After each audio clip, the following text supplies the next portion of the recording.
Selamat pagi teman-teman, hari ini kita akan belajar tentang teori pembelajaran. Pembelajaran atau learning dalam konteks perilaku konsumen itu bisa didefinisikan sebagai proses yang dialami seseorang dalam pembelian dan pengetahuan serta pengalamannya dalam perilaku setelah pembelian. Jadi pembelajaran itu merupakan suatu proses yang berubah sebagai akibat dari pengetahuan dan pengalaman yang dimiliki. Hal ini sangat berpengaruh pada perilaku selanjutnya setelah pembelian. Ya. Jadi perilaku konsumen itu ada pembelajarannya, yaitu dalam proses pembelian sampai setelah didapat pembeliannya.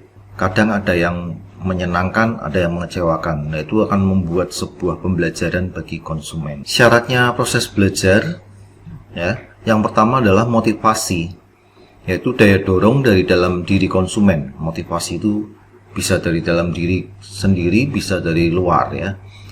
Motivasi muncul karena adanya kebutuhan dari konsumen itu sendiri, ya. Jadi misalnya perlu panci, ya.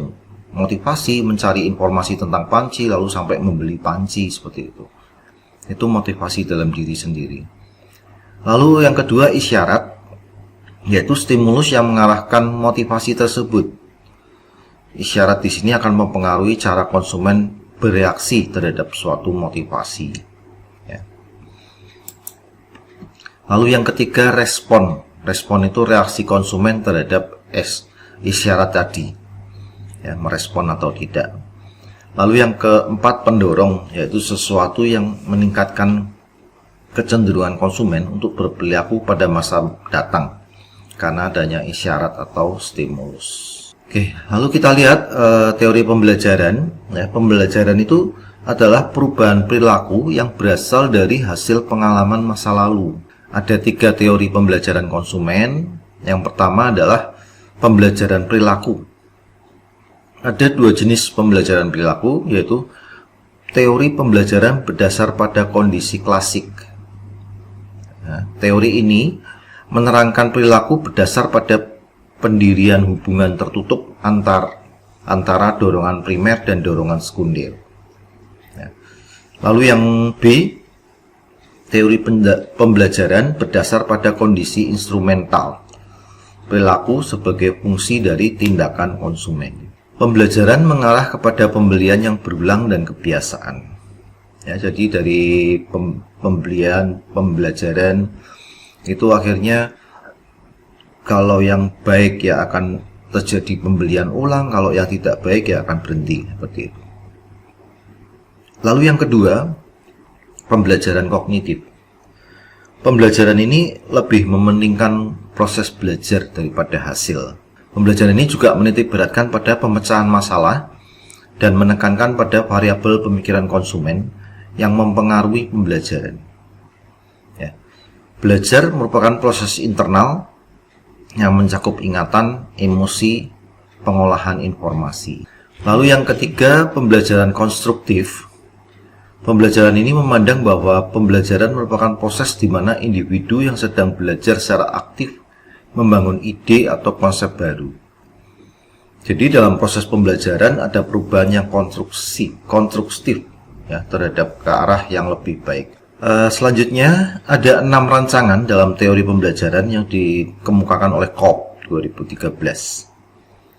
1. Pembelajaran dipahami sebagai proses, bukan hasil. Belajar itu proses, ya, bukan hasil. Meskipun pembelajaran merupakan upaya untuk menambah pengetahuan, pembelajaran tidak berakhir pada hasil dan tidak selalu terbukti pada kinerja hasil. Sebaliknya pembelajaran itu terjadi melalui pengalaman. Ya, dalam perilaku konsumen akan terlihat perbedaan antara konsumen yang baru pertama kali beli dengan konsumen yang sudah berulang kali membeli atau repeat buyer, ya. Konsumen ini akan memiliki pengalaman yang cukup tentang produk. Ya, jadi yang repeat buyer atau repeat order itu biasanya sudah punya pengalaman yang cukup. Lalu yang kedua, semua pembelajaran itu adalah belajar kembali atau relearning. Artinya orang akan melakukan pembelajaran berulang-ulang untuk meningkatkan pengetahuan dan pemahaman. Ya. Jadi pembelajaran itu tidak pernah berhenti ya, jadi berulang-ulang terus. Contohnya, konsumen yang melakukan belanja online itu akan memperoleh pengetahuan baru saat melakukan pembelian. Mereka akan bisa belajar cara membuka aplikasi, cara mengecek harga, cara membayar, dan lain-lain. Mereka juga akan belajar cara membayar dengan m-banking, membayar secara TOD, dan sebagainya. Lalu yang ketiga, pembelajaran membutuhkan penyelesaian konflik. Dalam pembelajaran, itu ada konflik yang harus diselesaikan. Misalnya, Anda memutuskan kuliah S2. Satu sisi Anda perlu tambahan pendapatan, sisi lain ada tawaran beasiswa. Lalu yang kelima, pembelajaran merupakan interaksi antara seorang dengan lingkungannya. Misalnya, saat pertama kali naik pesawat, konsumen akan belajar bagaimana naik pesawat. Interaksi dengan orang di lingkungan bandara, interaksi dengan penumpang, dan lain-lain. Jadi pembelajaran itu sebenarnya interaksi ya antara orang dan lingkungan. Lalu yang keenam, pembelajaran adalah proses meningkatkan pengetahuan. Belajar tentunya ingin meningkat pengetahuannya ya. Dengan pembelajaran, seseorang akan memperoleh hal baru sehingga bertambah pengetahuannya. Oke, selanjutnya pembelajaran yang disengaja dan tidak disengaja. Pembelajaran yang bersifat sengaja atau intensional itu memerlukan usaha yang tidak sedikit.